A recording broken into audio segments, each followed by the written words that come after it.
Welcome back. President Biden says he is feeling fine after testing positive for COVID this morning. He's crediting this to being fully vaccinated, double boosted, and he's also being treated with the antiviral drug paxlovid. It's a new landscape for COVID prevention, COVID treatment, compared to when former President Trump tested positive back in 2020, which we, again, covered that extensively. Nine Health expert Dr. Payal Kohli joins us now to discuss the president's diagnosis. So first off, let's talk about him as a patient, what we know about him, what might concern people about him when it comes to being COVID positive.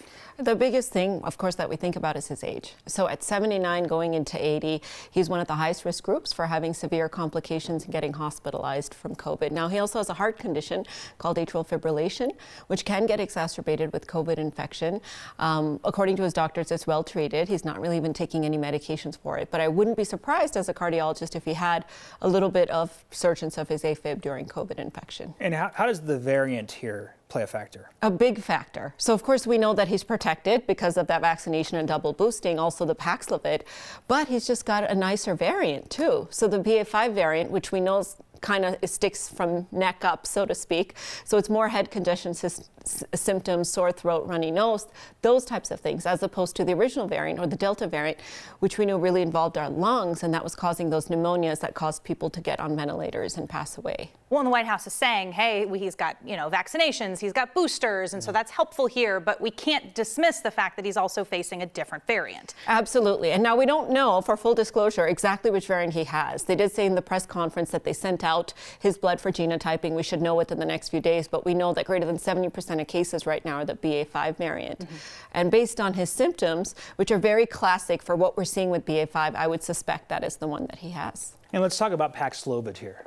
Yeah, what's happening with that as this plays out here with the president? So different from 2020 when we had remdesivir, which was the antiviral that you need to go to the hospital and get intravenously. This is an antiviral that stops the virus from replicating inside you. That's just a pill that you take at home. You want to start it as early as possible because that's when the virus is splitting.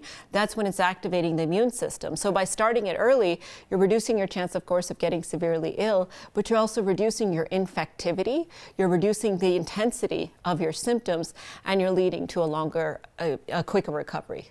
President Biden's early in his diagnosis. We don't know what will happen yet with his Paxlovid use, but we have heard about Paxlovid rebound. Can you explain what that is? And we might be watching for that with the president too.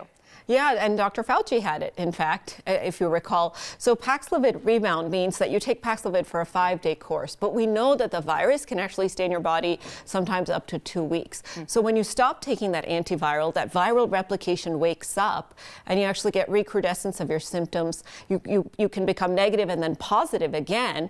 And sometimes, as with Dr. Fauci's case, we actually see that the second time around the symptoms may be a little bit worse than the first time. Now, the good news is only under 10% of people get Paxlovid rebound, but it's really raising the question of whether we should make this a 10-day course rather than a 5-day course. So the president mentioned that he's been double boosted. His last booster was in March, but he's not been wearing a mask in high transmission areas. What's your reaction to that?